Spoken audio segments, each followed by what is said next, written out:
Welcome, Virginia. Welcome. Good morning. I see a lot of familiar faces up there, which is nice. Can you hear me? Yes. My name is Virginia Wolf. I've lived in Eau Claire since 1977 with my partner, Carol Schumacher. We've been together nearly 34 years, have raised 2 children, and now are the grandparents of 2 girls by our daughter, with another grandchild expected in September from our son. I was a university professor and then a minister. My partner worked for the city, most notably as the city clerk. Now we are both retired. We pay our taxes and own a home together. We are good citizens, active in a good many social causes and in our church. Yet we do not have the most basic protections that most couples take for granted. So I'm here to ask you to support domestic partnerships proposed by Governor Doyle's in the state budget. One protection that we longed to have when we were still working was family, medical, and bereavement leave. When my parents died, both times, Carol was denied bereavement leave to accompany me to Kansas for their funerals. Similarly, when our son was hospitalized, she had to take vacation to be with him.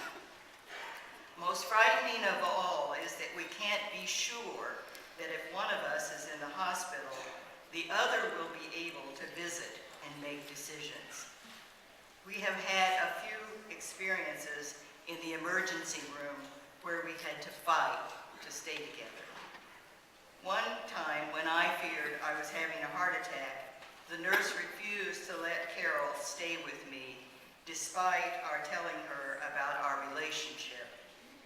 I began hollering for Carol, and she came back to the room to calm me down over the nurse's protest.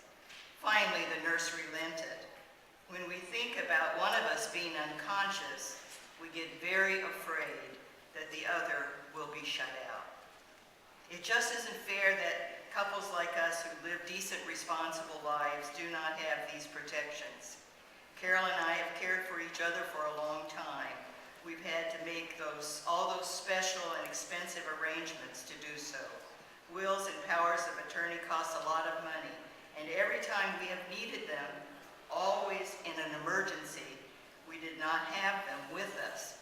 For example, one time I nearly drowned. Carol was on the beach when the ambulance arrived to take me to the hospital.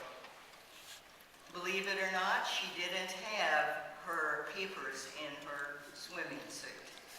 Fortunately, she knew somebody on the ambulance and was allowed to help me or be with me. On behalf of my family and thousands of others, I ask you to do the decent and fair thing by approving that part of Governor Doyle's budget. Thank you.